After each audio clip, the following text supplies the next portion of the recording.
ജലത്താൽ ചുറ്റപ്പെട്ട സുന്ദരമായൊരു ദ്വീപിൽ നടക്കുന്ന അന്താരാഷ്ട്ര ചലച്ചിത്രോത്സവം. അതാണ് എറണാകുളം കടമക്കുടി ചലച്ചിത്രോത്സവം. കഴിഞ്ഞ വർഷം ആരംഭിച്ച മേളയുടെ 2ാം പതിപ്പിന് തുടക്കമായി.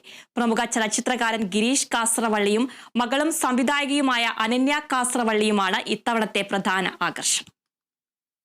കടന്നാൽ കുടുങ്ങിയെന്നാണ് കടമക്കുടി ദ്വീപിനെ കുറിച്ച് പഴമക്കാർ പറയാറുണ്ടായിരുന്നത്.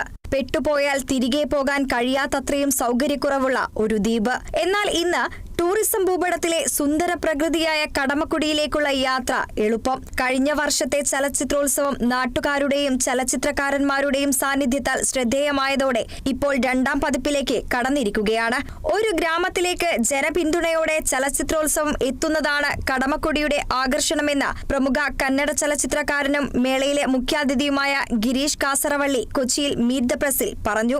Great attraction here for the Kadamkudi International Festival. It's the location itself, and the very fact that they are conducting an international festival with the local support. ചലച്ചിത്ര മേഖലയെ ദേശീയ തലത്തിൽ കോർപ്പറേറ്റ് വൽക്കരിക്കപ്പെട്ട സാഹചര്യത്തിൽ കലാമൂല്യമുള്ള ചിത്രങ്ങൾക്ക് ഇത്തരം മേളകളാണ് പ്രോത്സാഹനമെന്നും ഗിരീഷ് കാസറവള്ളി പറഞ്ഞു. Artistic expression is finding it very difficult to survive, especially in Indian context. Having a festival like in a small place like that becomes much more meaningful because we are trying to spread the cinema culture. We are moving from the urban centers to the village centers so that cinema cultures spread. Girish കാസറവള്ളിയുടെ കൂർമാവതാര എന്ന ചിത്രവും മകൾ അനന്യ കാസറവള്ളിയുടെ ഹരികഥാ പ്രസംഗ എന്ന ചിത്രവും മേളയിൽ പ്രദർശിപ്പിക്കും. It is about a Yakshagana artist.